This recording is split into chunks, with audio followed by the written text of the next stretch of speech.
ஓடி விளையாடு ஓய்ந்திருக்கலாகாது. அதுக்கு தான் சூப்பர் சரவணா ஸ்டோர்ஸ்ல சம்மருக்கு ஆடைகள் வாங்கும் போது outdoor games free. Super Saravana stores summer கோடையை கொண்டாடலாம்.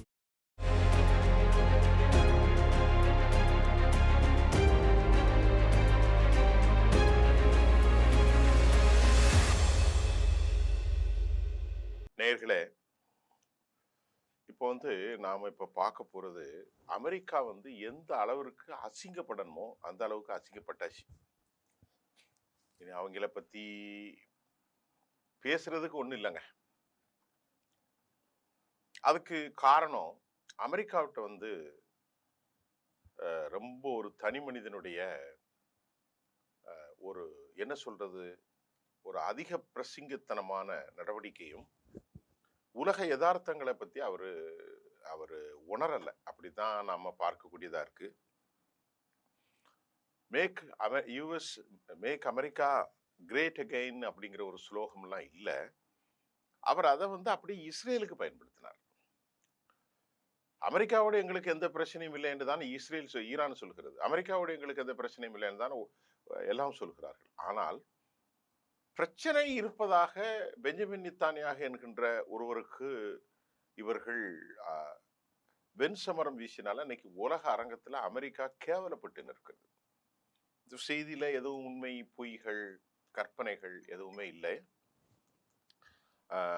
என்ன அப்படின்னு நீங்க கேட்டா அதுக்கு ஒரு அழகான பதில் என்னன்னா, அமெரிக்காவுடைய அதிபருடைய பேச்ச உலகத்துல யாருமே நம்ப தயாராக இல்லை. ஒரு முறை ஒரு மனுஷன் பொய் சொல்லலாம், 2 முறை பொய் சொல்லலாம், வாழ்க்கை முழுவதுமே பொய் சொல்லி கொண்டிருந்தார். அது அதுவும் பாருங்க, இவ்வளவு பெரிய ஒரு போஸ்ட்ல உலகத்துக்கே பெரிய அதிபதி, நொபல் பரிசுக்கு நான் தயார் வேற, அவரு செல்ஃப் டிக்ளரேஷன் எல்லாம் வைத்தும் கொண்டும் கடைசியில பாத்தீங்கன்னா இவ்வளவு அவமானகரத்தை 400 ஆண்டு கால அமெரிக்க வரலாற்றில் எந்த ஒரு அமெரிக்க பிரசிடென்டும் அந்த நாட்டுக்கு ஏற்படுத்தி கொடுக்கல அப்படின்ட்டு சொல்வதற்கு ஏராளமான தடயங்கள் இருக்கிறது. அது என்ன, ஏன் இப்படி சொல்றீங்க அப்படின்னா, இப்ப நம்ம அமெரிக்கா என்ன சொன்னது, எப்போதும் உன்னை நாசமாக்கிடுவேன், உன்னை உடைச்சிருவேன், உன்னுடைய வேறு இல்லாம ஆக்கிடுவேன், உன் சொந்தக்காரங்க, உன்னுடைய வரலாறு, உன்னுடைய நாகரிகம் எதுவுமே இருக்காது, அழித்து விடுவேன், குண்டை போடுவேன், அப்படிதான் அவர் பேசிட்டு இருக்காரு. ஈரான் அப்படி பேசல. இன்று இரவோடு உன்னுடைய சாம்ராஜ்யம் முடிந்தது, இன்று இரவோடு, இப்படித்தான் அமெரிக்க அதிபர் பேசுறார். அப்ப எதாவது அவர் செஞ்சிருக்காரா? ஆட்சியை மாத்துவேன்னாரு, ஆட்சியை மாத்திருக்காரா? இல்ல. சரி, இப்ப நான் சொல்றதெல்லாம் கவனமா கேளுங்க. ரெஜிம் சேஞ்ச் தான் அமெரிக்கா அந்த போரே ஆரம்பிச்சாங்க. கொலை செஞ்சிருக்கிறாங்க, அதுல அவங்க எக்ஸ்பர்ட். மொசாத்தும் சிஐஏயும் இணைஞ்சு கொலைகளை செஞ்சிருக்கிறாங்க. ஒரு 300 பேருக்கு மேல கொலை செஞ்சிருக்கிறாங்க. 100 தலைவர்கள், விஞ்ஞானிகள், சயின்டிஸ்ட், ஒரு 200 பிள்ளைங்க, 170 குழந்தைகள். இது கொலை. இதெல்லாமே ஏராளமான கொலைகள் வேறு, அதை விட்டுருங்க. பச்சை பிள்ளைகளை நீங்க கொலை செய்தீர்கள். இது எந்த போர் தர்மம்? அது ஸ்கூல் ஜோன்னு தெரியும், அதுல குழந்தைகள் இருக்கிறது தெரியும், அதுல 20 டீச்சர்ஸோட 170 பச்சை பிள்ளைங்க, 6 வயசு, 5 வயசு, 8 வயசு, 12 வயசு, 10 வயசு. இந்த பாவம் உங்களை சும்மா விடுமா? முதல்ல நம்ம கேட்கறது, இது எவ்வளவு பெரிய பாவம், எவ்வளவு பெரிய அநியாயங்க. அது உலகமே கொதிச்சு போச்சு.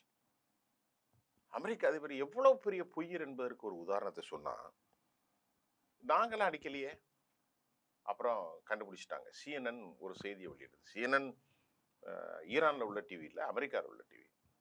அதுல கிடந்த அந்த ஏவுகணையை பார்த்தா அது டொமஹாக், அமெரிக்காவுடைய ஏவுகணை, இருக்குல்லே உலகத்தை அச்சுறுத்தக்கூடிய ஏவுகணை. அப்ப அமெரிக்க அதிபர்கிட்ட கேட்டாங்க, படத்தை போட்டு க்ளோஸ்அப்ல காட்டினாங்க. என்ன பாருங்க. உடனே அவர் அப்படி யோசனை பண்ணி அப்படி எங்கெங்கெல்லாம் கேட்டுக்கிட்டு அப்புறம் மறுநாள் நம்ம பதில் சொல்றாரு, இல்ல அது டொமஹாக் ஏவுகணை என்பது உறுதிதான், ஆனா நாங்க பல பேருக்கு கொடுக்குறோம்ல. எவ்வளவு பெரிய பொய்யம் பாருங்க. நாம இந்தியா போன்ற நாடுகள்ல, ஏசியா போன்ற நாடுகள்ல நாம பேசுறோம் என்னன்னா, இவர்கள்லாம் நாகரிகம் தெரியாதவங்க, சாதாரண மக்கள்கிட்ட இருக்கக்கூடிய அந்த உண்மை கூட, உணர்ச்சி கூட ஒரு பூனைய கால்ல அடிச்சிட்டா கூட, வண்டியில போகிற ஒரு நாய் அடிபட்டா கூட நம்மளால தாங்க முடியாது. நம்ம அந்த அளவிற்கு இரக்கம் இருக்குது இந்த மனித சமூகத்தின் மீது. மதம், ஜாதி, மொழி, இனம் இதெல்லாம் நமக்கு தேவையே இல்ல. அவன் இஷ்டத்துக்கு அவன் கடவுள வணங்கிட்டு போறான். ஸோ இந்த மாரி ஒரு சூழ்நிலையில தான் இந்த அநியாயம் நடந்துச்சு. சரி. இப்ப கடைசியில ஈரான் வந்து பேச்சுவார்த்தை முறிஞ்சது ஃபர்ஸ்ட்டு. 2வது பேச்சுவார்த்தைக்கு அவர்கள் அழைத்தபோது ஈரான் நெறைய கண்டிஷன் போட்டாங்க. ஏன்னா இவங்க பெரிய மோசமான தன்மையிலோட பெஞ்சமின் நேத்தன்யாகுலாம் ஒரு பெரிய ஒரு வார் கிரிமினல் பட்டியல்ல வேற இருக்கிறார். இப்ப இவங்கள நம்ப முடியாது அப்படின்னு அவங்க நெறைய கண்டிஷன் போட்டாங்க. இப்ப 2வது கூப்பிடும்போது வரவே மாட்டேன்னாங்க. பாகிஸ்தானுடைய அசீம் முனீர்லாம் போய் கூப்பிட்டுட்டு இருக்காரு. வர முடியாது. உடனே எவ்வளவோ முயற்சி பண்ணான். வரணும்னு சொன்னா அந்த 10 கோரிக்கையில என்ன? அத பத்தி பேசிட்டு தான் போய் உட்காரணும். இந்த 10 கோரியில அணு ஆயுதம் 1, ஹெர்முஸ் விஷயம் 2, 3வது முடக்கப்பட்ட சொத்துக்கள். இந்த மாரி நெறைய விஷயம் அவங்க சொல்றாங்க. இந்த 10யும் பேசி முடிக்கணும். இன்க்ளூடட் லெபனானுடைய பிரச்சனை. ஆனா இவங்க அதுக்கு தயாராக இல்ல. பொய் சொன்னாங்க. முதல்ல ஃபர்ஸ்ட் சீஸ்ஃபயர்ல அப்படித்தான் ஏமாத்துனாங்க. 10யும் ஏத்துக்கிடுவோம் வாங்கன்னு சொன்னா, அப்ப அவங்க நல்லதா போச்சு. நமக்கு வேலை முடிஞ்சது தான் வந்தாங்க. கடைசியில அங்க போய் இந்த ஸ்டீவ் விட்காஃப், அவன் மருமகன் ஜெரி குஷ்னர் போய் உட்கார்ந்தாங்க. ஜேடி வேன்ஸ் எல்லாத்தையும் பேசினாங்க. அமெரிக்காவுடைய சிஐஏ நேற்று சொல்லியிருந்த செய்தியை நீங்க பார்த்திருப்பீங்க. அமெரிக்காவுடைய சிஐஏனுடைய தலைமை பொறுப்புல இல்ல இப்ப சிஐஏனுடைய அனலிட்டிக்ஸ் ஜான் அவர் சொல்லியிருந்தாரு. 3 விஷயம் பேசி முடிச்சிட்டாரு ஜேடி வேன்ஸ். ஆனா அமெரிக்க அதிபர் வந்து அதை ஒத்துக்கல. சரிங்க. இப்ப இப்ப நம்ம இந்த செய்திக்குள்ள போகும்போது இன்னைக்குள்ள செய்தி என்ன? இப்ப இதன் தொடர்ச்சியாக எந்த ஒரு சமாதான ஒப்பந்தமும் அமெரிக்காவினுடைய ஹெர்முஸ் ஜலசந்தி பகுதியில அமெரிக்க கப்பலுடைய நடவடிக்கைகள் இருக்கு பாருங்க. இது வந்து எடுத்துறணும் அப்படின்ட்டு பக்கர் கலிபாப் நிபந்தனை. அவர் தான் இப்ப தலைமை பொறுப்புல இருக்காரு. முதல்ல உன் கப்பலே இங்க இருக்கக்கூடாது அப்படிங்கிறத சொல்லிட்டார். இந்த 7 வார போர்ல 7 வாரம்னா ஒரு 40 நாள் 50 நாள் ஆயிற்று அப்படி எடுத்துக்கிடுவோமே. அமெரிக்க ராணுவம் இதுவரைக்கும் நேற்று கிடைச்ச தகவல் ரொம்ப அதிகமான ஏவுகணைகளை பயன்படுத்தி இருக்கிறாங்க. அமெரிக்கா வெனிசுலா போல ரொம்ப ஈஸியா ஆபரேஷன் நடத்திடலாம் அப்படின்னு தான் அமெரிக்காவும் இஸ்ரேலும் சேர்ந்து இதெல்லாம் கைப்பற்றி விடலாம் என்றுதான் ஒரு திட்டம் போட்டாங்க. ஆனா ஈரான் உண்மையிலேயே உங்களுக்கு என்னன்னு தெரியும், ட்ரோன் தாக்குதல் மூலம் அந்த வளைகுடா பிராந்தியத்தை அவங்க அலற விட்டாங்க. அமெரிக்கா வந்து ஈரான்கிட்ட $25,000 ட்ரோன்களை, அதாவது இந்த 25,000 ரூபாய் $25,000 மதிப்புள்ள வெறும் $25,000 மதிப்புள்ள ட்ரோன்களை தடுக்க அமெரிக்கா பயன்படுத்திய அந்த ஏவுகணையுடைய மதிப்பு எவ்வளவுன்னு சொல்றாங்கன்னா பல பில்லியன் டாலர்கள். மில்லியன் டாலர்கள், மில்லியன் இன்டு மில்லியன் பல பில்லியனா போயிருக்கும். இதனால அமெரிக்காவுடைய பொருளாதாரம் ரொம்ப நெருக்கடி மட்டுமல்ல, அமெரிக்காவுக்கு கடந்த 5 வருஷத்துக்கு மேல அவங்க 4-5 வருஷமா உக்ரைனுக்கு சப்ளை செஞ்சாங்க. அதனால அவர்கள்ட்ட கையிருப்பும் ரொம்பவே குறைஞ்சு போச்சு. இந்த நிலையில அமெரிக்காவுடைய CNN வந்து ஒரு செய்தியை தெரிவிக்கிறாங்க. CNN செய்தி அப்படின்னா அமெரிக்காவுடைய ராணுவ தலைமையகம் பென்டகன்ல உயர் அதிகாரிகள், அவர்களுடைய எக்ஸ்பர்ட்ஸ், நிபுணர்கள்லாம் ஒரு மதிப்பீட்டை போடுறாங்க. அந்த மதிப்பீட்டுல அமெரிக்க ராணுவத்தினுடைய இந்த பாதுகாப்பு நிலையை பாதிக்கக்கூடிய அளவிற்கு ரொம்ப மோசமா இருப்பதாக கணக்கிடப்பட்டு, இதன் காரணமா ட்ரம்ப் என்ன செய்வானா 2-4 வாரம் என இல்லாமல் ஈரானுடைய உடனடியாக போர் நிறுத்தத்தை கால வரையிட்டு அவர் அறிவிச்சிருக்கார். அப்படின்னா சரக்கு இல்ல, போர் செய்ய முடியாது, பாதுகாப்பு சிக்கல் ஆயிட்டு. அதனால இனி நம்ம எப்படியாவது ஈரானுடைய கால்ல கையில விழுந்தா அசிங்கம், பாகிஸ்தான் கால்ல கையில விழுந்து பாகிஸ்தான் தான் அவர்களுக்கு தெய்வீக தன்மையில் உள்ள ஒரு நாடாகவும், அசீம் முனீர் தான் அவருக்கு தெய்வ வாக்காகவும் மாறி போயிட்டுங்கிற அளவுக்கு. நம்ம ஊர்ல சொல்லுவோம் இல்லையா, இந்த இந்த சாமிக்கு ஏதோ ஒன்று சொல்லுவாங்க, இந்த மாதிரி என்னமோ உத்தரவாதம் எல்லாம் கொடுப்பாங்க. அவங்க போய் நிற்பாங்க, அவங்க உனக்கு எல்லாம் சரியாயிரும், நீ கவலைப்படாதேன்னு சொன்னோன்னா அதை நம்பிக்கொண்டு நம்ம மக்கள் இருப்பாங்க. அது அவங்களுடைய நம்பிக்கை, அதை விட்டுருங்க. இப்போ அமெரிக்காவை பொறுத்தவரை பாகிஸ்தான் தான் அவர்களுக்கு தெய்வீகம். இப்போ இவன் சொன்னா ஈரான்காரங்க, யார்கிட்ட கேட்டுட்டு நீங்க கொடுத்தீங்க? நாங்க உங்களுக்கு சொல்லவே இல்லையே. நீங்க உங்க இஷ்டத்துக்கு யார்கிட்ட கேட்டு போர் நிறுத்தம் பண்ணீங்க அப்படின்னு கேட்டாங்க. எப்படியாவது நீ போர் நிறுத்தம் பண்ணுப்பா, நம்மகிட்ட ஆயுதங்கள் இல்ல, பலம் இல்ல, போட்டி இல்ல, உள்நாட்டு பிரச்சனை. அமெரிக்கா தானா அறிவிச்சிட்டாங்க, வேரோடும் வேரோடி மண்ணோடும் காலி செய்வேன். யார் சொன்னது? அமெரிக்கா. உன்னுடைய மூதாதையர்கள், உன்னுடைய ஹெரிடிட்டி, உன்னுடைய அது என்ன சொல்றது, கலந்த கால நாகரிகம், சிவிலைஸ் எல்லாவற்றையும் ரூட் அவுட் பண்ணுவேன்னு சொன்னவன் இப்போ அவனே போய் தன்னால அறிவிக்கிறாங்க அமெரிக்கர்கள். Ceasefire to be extend. அப்ப ஈரான் கேக்குது, யார்கிட்ட கேட்டு அறிவிச்சா? இதை விட ஒரு அசிங்கம் வேணுமா? இவ்வளோ பெரிய தேசத்துக்கு, சூப்பர் பவர். உலகம் அப்படிதான் நம்பிக்கிட்டு இருந்துச்சு, இன்னைக்கு ஒண்ணுமே இல்லாம ஆயிட்டு. இதுக்கு இடையில centre for strategic and international studies ஒரு அறிக்கை வெளியிட்டிருக்காங்க. சர்வதேச உத்தி ஆய்வு மையம், அதான் centre for strategic and international studies. இந்த அறிக்கையில என்ன சொல்றாங்கன்னு பார்ப்போம். 7 வாரங்களில் அமெரிக்கா தனது பிரிசிஷன் ஸ்ட்ரைக் மிசைல் இருப்பு ரொம்ப குறைஞ்சிட்டதாகவும், இதுல 45% அவங்க பயன்படுத்துறாங்க. ஒட்டுமொத்த அமெரிக்காவிலே 45% பயன்படுத்திட்டாங்க. அதே மாதிரி இன்டர்செப்டார் பண்ணக்கூடிய தாட் சிஸ்டம், அதுல 50%, தாட் ஏவுகணையில தடுப்பு வியூகம் உள்ள அந்த ஏவுகணையில 50%, பேட்ரியாட் ஏவுகணை இருக்கு பாருங்க, அமெரிக்காவில் இருக்கிற thought terminal high attitude air defence system, அதுல ஒரு 50% அவங்க பயன்படுத்தினால அவர்கள்ட்ட இப்போ பற்றாக்குறை என்பதை நான் சொன்ன இந்த அமைப்பு ஸ்ட்ராட்டஜிக்கல் இன்டர்நேஷனல் ஆர்கனைசேஷன் உள்ளீட்டு மதிப்பும் சிஎன்னுடைய மதிப்பீட்டோடு ஒத்துப்போவதாக இப்போது CNN செய்தி வெளியிட்டாங்க. ஈரானுக்கு இப்போ அவங்க தற்போதைய போர் நிறுத்தம் இப்ப தொடரத்தான் செய்து, அமெரிக்க ராணுவம் இன்னும் அடுத்து வரக்கூடிய சில மாதங்கள்ல ஈரானுக்கு எதிரான நடவடிக்கைகள் தொடரும் அளவுக்கு ஏவுகணை இருப்பதாக நம்பப்படுகிறது. ஆனால் இந்த ஏவுகணை எல்லாம் போதாது.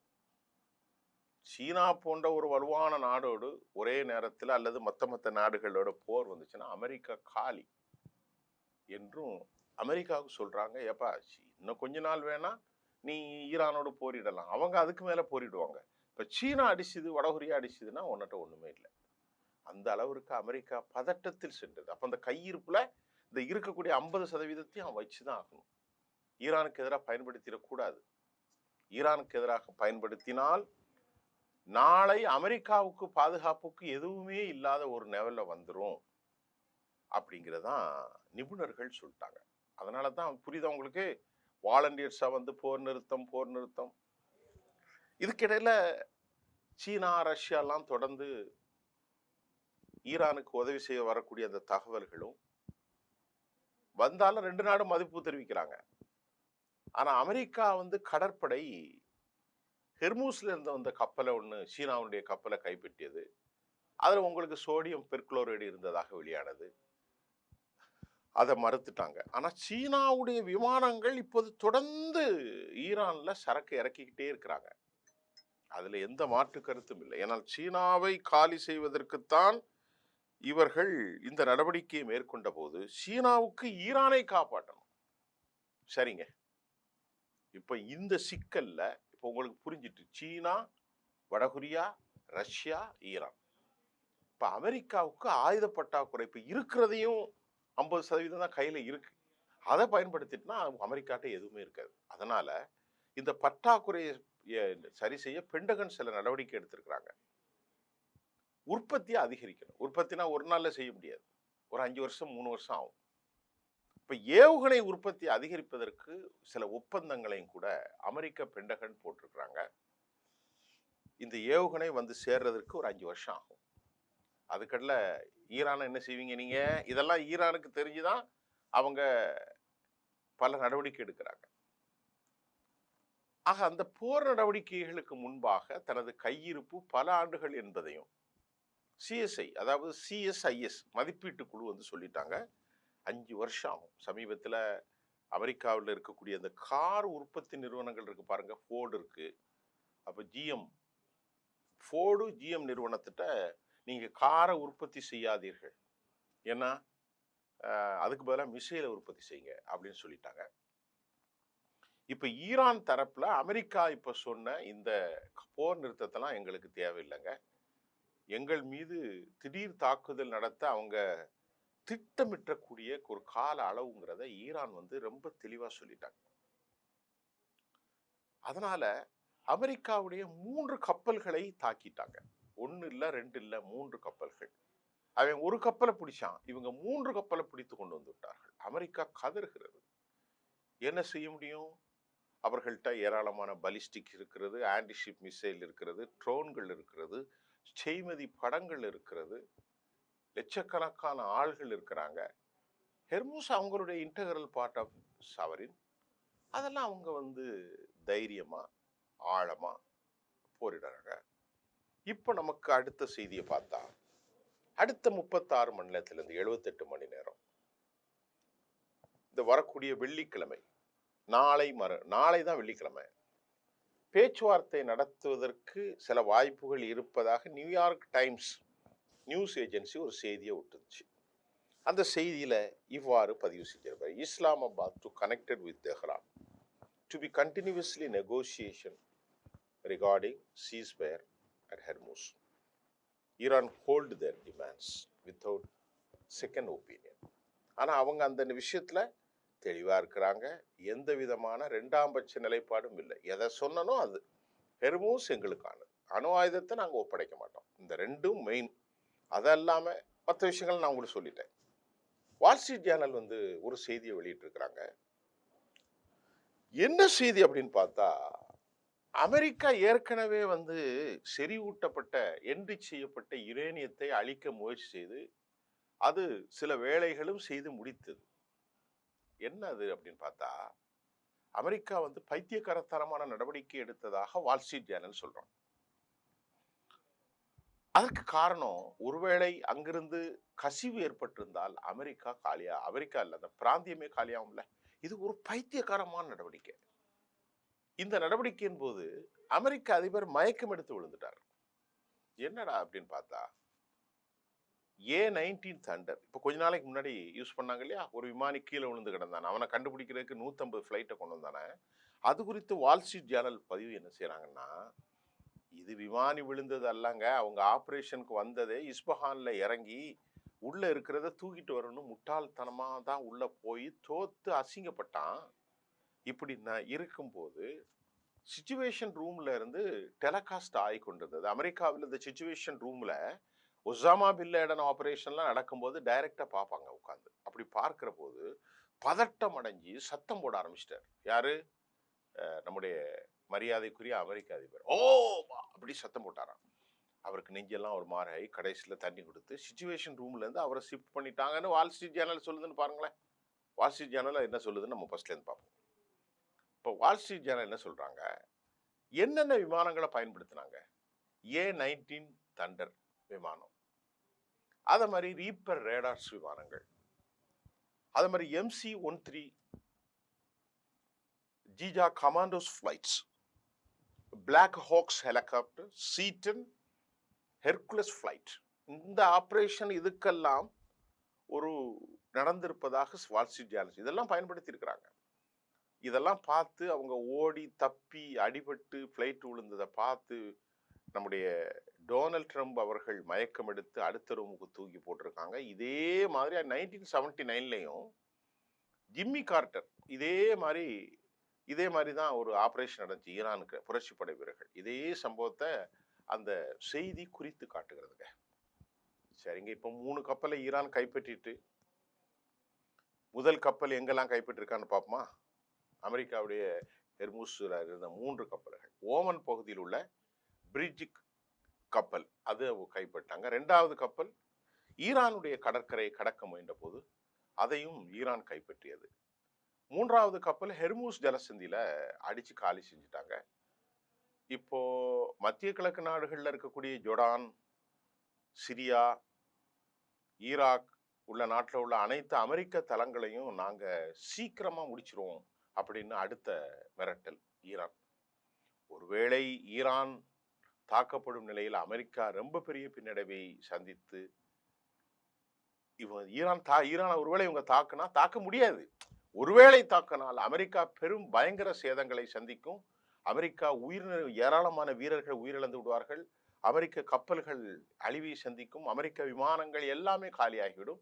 எனவே ஈரான் இனி இழப்பதற்கு ஒன்றும் இல்லை என்ற செய்தி வந்திருக்கிறதுங்க. அமெரிக்கா சிக்கி தவிக்கும் நிலை. இதெல்லாம் அமெரிக்க ஏழர்கள் தான். இதுக்கிடையில இந்த கப்பல்களை NSC பிரான்சிஸ்கா, இது இஸ்ரேல் நாட்டுக்கு சொந்தமான ஒரு கப்பல் தான்.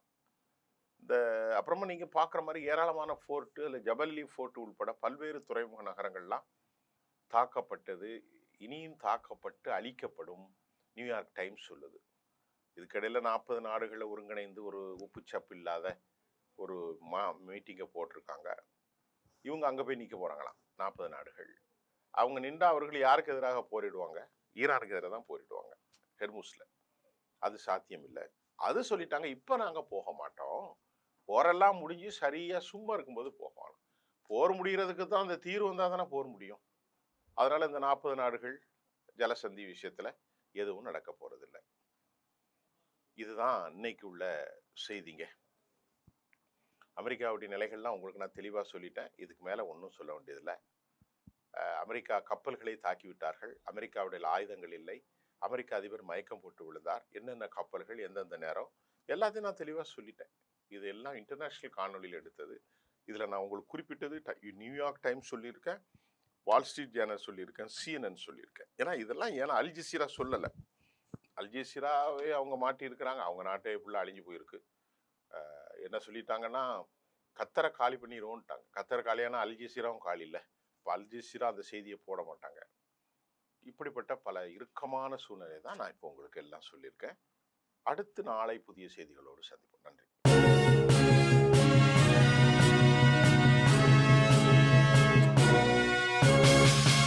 ஓடி விளையாடு ஓய்ந்திருக்கலாகாது.